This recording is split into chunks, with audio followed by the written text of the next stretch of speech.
बसला मग तोपर्यंत एक पेज लिहून होत नाही उठे की मग तेवढे एक पेज लिहायला नको लिवाय पाहिजे की मग आई तर करायला नको ये मग आई आली येऊपर्यंत कर म्हणून सांगायला लागलं ना तुला मग या आई करतोय मग असं का केलीस आता कंटाळा येतो मला ग अभ्यास करून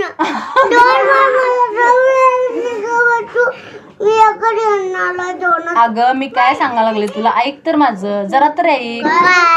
बघ सगळीजण तू माझ्याकडे बघा हसू नकोस मीच करू नकोस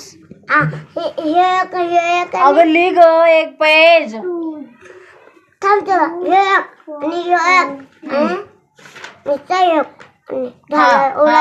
मग तेवढंच की 3 पेजेस लिह की आई येऊपर्यंत असं सांगायला लागलं ना तुला मी तेवढंच करणार आणि सोडणार आणि आपली आपली दप्तर भरणार आणि राहणार नको रोज